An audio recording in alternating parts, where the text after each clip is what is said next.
Ang parcel dumating na! Hello YouTube people! Ito naman po ang inyong abang lingkod na si Ethan Craftsman. May bago na naman po tayong parcel na dumating. So, open na po natin para makita nyo po what inside. Ginagawa po natin to para guide po to dun sa mga umu-order online, dun sa mga items na nagugustuhan natin online. So, ginagawa po natin to para meron po tayong preference, kumbaga. O yan, binubuksan na po natin. At sa mga bago lang po sa ating video, don't forget to like, share, comment, and subscribe to Ethan Craftsman. Ito po, nakikita nyo na po, ito po ay napakaganda po niya. Supremium Moto X3M 15 watts. Tapos sa Dash 40 15W Dash 14 40 motorcycle engine oil premium synthetic. Ito po yung ano, kung i-close up po natin. Bagong produkto po ito na nakita natin sa online. Na upon checking sa kanyang mga review ay maganda naman, na sabi maglo-long last daw yung kumbaga capability ng ating engine, na masasabi na nila na kahit palagyan daw ng tubig yung ating makina ay still working pa rin, na hindi kakatok. Kasi hinihiwalay niya yung langis, umiwalay itong langis na to dun sa tubig. At the same time, yung ano niya, gearing natin ay mas mapapaganda ang takbo. So ngayon lang, unboxing lang po natin yan. Pinakita ko po sa inyo, ito po yung ano niya. Then magre-review po tayo after 3,000 km na tinakbo yung motor natin. Kasi after 3,000 km, doon pa lang natin doon pa huli tayo mag-change oil. Ito pong 15W-40 ay pang manual. Pagka manual, yung mga decambyong motor. Ngayon, kung ang motor nyo ay automatic, so ang bibilin nyo po ay yung 10W-40. Yun ang ano, na pang automatic, na titignan ko muna to kung okay to, dahil mga ilang months na lang yan, mag-change oil na tayo dun sa ating isang motor na automatic. Ito ilalagay natin sa motor na natin na si Meta Magnus. Yung motor naman natin na automatic na si Smokescreen ay yung 10W-40 naman ang bibili natin. At kagandaan lang dito sa online natin binili ay nakakatipid tayo sa mga voucher na nakukuha natin, plus yung mga coins pa na iipon natin na idadagdag natin. Kaya happy ako na purchase ko to, na hindi ako gano'ng gumastos ng malaki. Kumbaga dun sa isang purchase na to, kung tutusin, kung gagawin kong dalawa, pwede. Parang gano'n na nangyari, kumbaga nakasave ako ng isa. Dun sa sa pag-order natin. So ito po siya, ito yung harap niya, at saka ang ganda ng design niya. Yan. Tapos sa kabila ito yung, kung babasahin niyo po yung ano niya, guaranteed benefits. So save fuel up to 35%, nakalagay. Change oil interval from 7,000 km to 10,000 km. Tignan mo, mas sumaba, kasi mostly ang ginagawa ko doon sa motor ko, lalo kay doon sa automatic natin, every 3,000. Pero dito nakalagay 7,000 to 10,000. Makakatipid tayo ng gusto. Kung tutusin, doble ang ino nito. Kung sa 3,000, 3,500 lang. Kumbaga doon sa 7,000, di ba? 3,500, parang ganun yung sa 7,000 eh. Ang kalahati, mas mahigit sa kalahati ang naitipid natin. Tapos boost acceleration and horsepower. Tingnan mo, tested to reduce engine maintenance expenses. Yung nakagandaan mo nito, tapos nakalagay boost acceleration of horsepower, remove dark smoke up to 85%. With diamond coating that protects a metal surface. Tignan mo yung mga niya, with extreme thermal stability, avoid overheating and engine breakdown, di ba? Kumaga problema rin natin yung mga ganyan sa ating motorcycle. Kung minsan yung sobrang init ng araw ay yun nakaka-cause ng overheat. Kahit nasabihin natin yung ating motor ay may radiator na, yung ating automatic, ay siyempre iba pa rin yung kung ang langis na nilalagay natin mas maganda. So itatry natin to after na makomplete ng 3,000 tinakbo uli ng aking automatic, ay lalagyan ko. Pero ngayon, ito ilalagay ngayon natin to dun sa aking manual na motor. With diamond coating that protect on metal surface. Diba ang ganda? With extreme thermal stability, avoid overheating and engine breakdown. Quieter and smoother engine. Euro 6 compliance. Nakita mo? Euro 6 compliance na doon sa motor natin na si Meta Magnus ay ang nakalagay doon sa tambucho niya ay Euro 3. Yung kiniklaim nila yung Euro 3 pero to Euro 6 na. Requirements, tignan mo, exceed the requirements of JASO MA and AP ISN. Tignan mo. So premium the prices. So made in the Philippines and proud to be na ano to, produkto po natin to at ang napakaganda.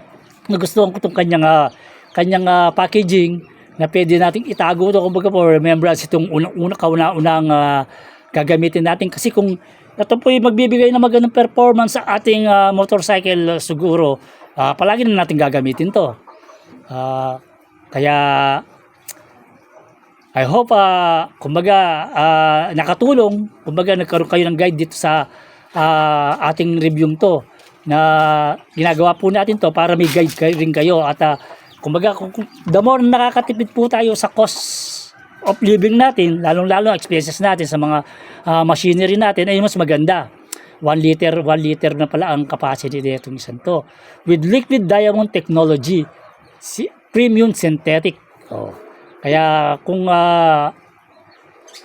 may time kayo, pwede nyo panoorin pa yung ibang mga review ng ganitong produkto at sigurado ma-amaze kayo doon sa mga testing na ginagawa nila na kahit na nalagyan ng tubig or kahit na sabihin natin naubos ng langis sa tagal, mauubusan or tumaga, sabihin natin naubos.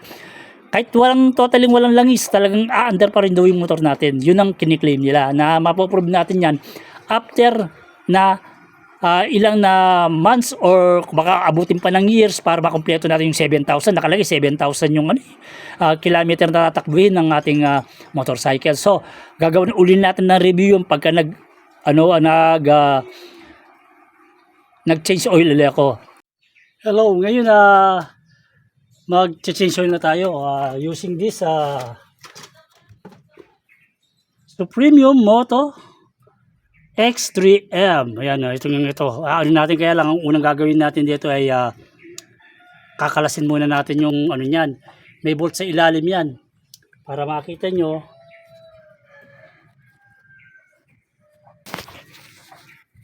Yun, nasa ilalim. Ayan o. Nakikita nyo to? Itong bolt na to, itong tatanggalin natin. Ang sukat niyan ay 17 ng ang sukat niyan 17 na socket. Itong mga gamit natin na socket. Ang pagkalas diyan ay counterclockwise. So para masahod dito yung langis.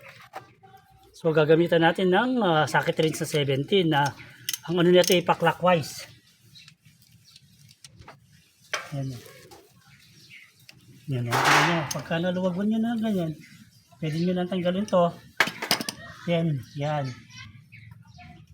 Para at gumamit tayo po ng katulad na guantes na ganito. Kaya i-check nyo sa aking channel yung mga gloves na nabili kong ganito na talagang pag nagtatrabaho tayo, maganda na hindi tayo nalalagyan ng langis sa kamay para hindi mahirap tanggalin. At saka itong mga gloves na to, kung ilang gamitin, magagamit naman yan. So, nakita nyo na tumulo na yung langis na talagang kung manonotice nyo kung gaano nakakadumi yung langis niya. Kaya lang gagawin natin dyan, kailangan ay talagang patiktikin natin ng gusto para makita nyo kung ano yung tinakbo ng ating motor. Ay ito yung kanyang speed meter. Yan, 1,750. Dapat 1,500 lang kaya lang naging busy tayo. At saka inintay pa natin dumating tong Premium na in-order natin online. So magdadagdag tayo ng ng 7,000 dyan. Dapat 8,750. Yun yung pinakasaktong magiging tinakbo natin bago tayo mag change oil dun sa nakalagay dun sa specification ng Supremium. May nakalagay na ayan 7,000 km kilometer ang tinakbo, up to 1,000 10,000. Tingnan mo, up to 10,000 pa na yun na change oil interval from 7,000 to 10,000. Yun ang ano niya, kumbaga mahaba-haba pa rin ang tatakbuhin. So nakikita nyo na may pumapatak pa. Hanggat may pumapatak dyan, dire-diretso pa tayo, kaya hanggang mamaya yung ano natin. So wait natin hanggang sa kumbaga tumulo lahat yan. At saka take note na bago po kayo magtanggal ng tornilyo nung bolt natin, ay malamig ang makina. Kaya kasi prone po yun sa lost thread. Pag mainit ang makina at nagtanggal ka na, may posibilidad na ma-lost thread dyan. Ganoon rin po yan. Pagka mainit ang makina at maglalagay ka ng tornilyo, may posibilidad din yan. Malaking posibilidad. Kaya ang gagawin po natin dyan ay make sure na cold yung makina natin. Kaya nga naisip ko na ako na lang ang mag-change oil. Kasi kung ibabiyahe ko pa ito dun sa pinagbilan natin, kasi may kasama pa na hanggang 3.3 o kaya hanggang ang kusapan namin doon, sabi hanggat gusto ko magpa-change oil, walang problema, walang bayad na yun, basta sila na mag-change. Ako lang bibili ng langis. Kaya lang siyempre tatakbo pa yung motor. Pagdating doon, magwe-wait pa tayo ng matagal na panahon. At saka napansin ko na kabilisan rin ang trabaho, kasi nung last time na kadarating ko lang mga 5 minutes lang, kagad nila, not good yun kung tutusin. Kaya medyo nung pangalawang pag-change oil ko na, sinabi ko sa kanila na hindi ako nagmamadali, tayo muna natin lumamig yung makina, ayaw sa kanila. Kaya pinaka okay yung ginawa po natin dito, nasa bahay na lang tayo nag-change oil, kasi may nababantayan natin, kasi motor natin yan tayo ang dapat mag-alaga niyan. So kung nakikita nyo ganyan, sisipain ko siya para mag-circulate yung langis.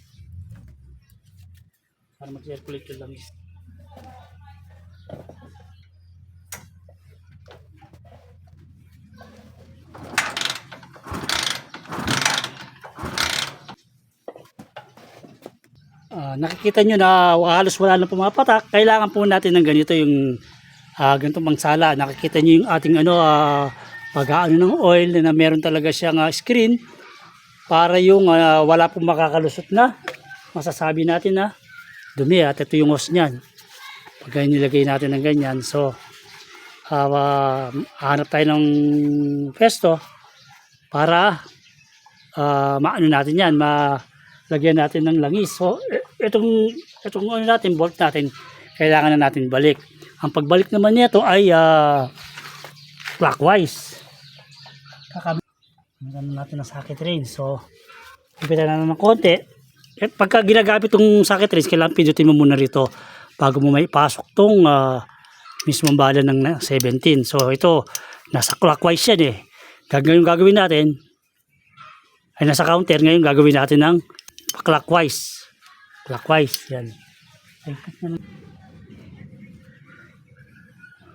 Yan. Tama na yung ganun na ganun lang ang higpit natin, kasi mahirapan na kalosridan tayo. So ikot natin dito. Kung makikita nyo pagka ko yung langis doon, yun, nakikita nyo naman na yan, andun yung parte ng pag-aano natin ng langis, lalagyan natin langis yan.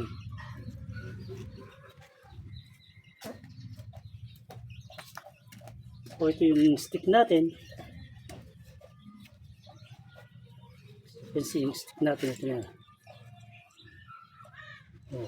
Ito yung guide, yung pinaka-guide ng stick natin. Hanggang dito yung langis natin dapat. Kailangan na natin buksan itong ating Supreme.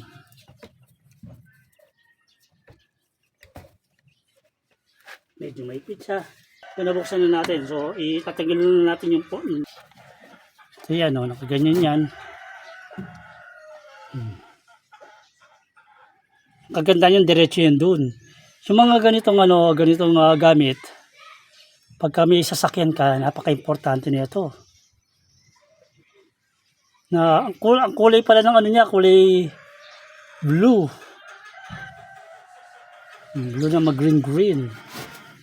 Yun naman kahit binubuhos natin ng gusto dahil meron siyang hose na diretso dun sa ano, ay no hassle. Itong 1 liter na ito, ilalagay natin lahat yan. Talagang makikita mo talagang.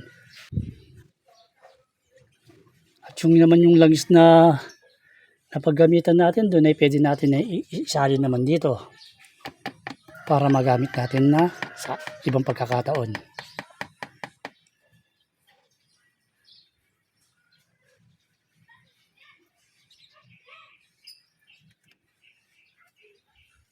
Yan. Kita na natin bumaba. Ngayon, sasara natin yan. Then, paandarin natin and finish na po ang ating pag-change oil. Siguro enough na yun.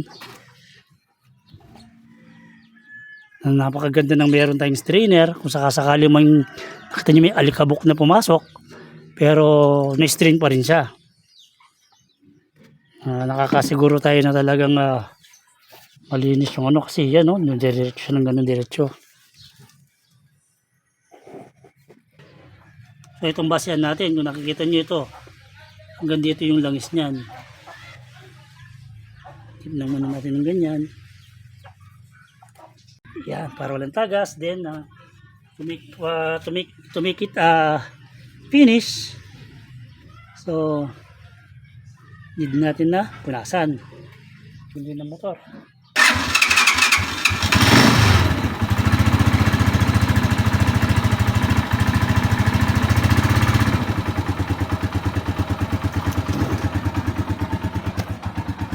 So, narinig nyo kung gaano katahimik ang butso niya. Gaano katahimik yung motor natin.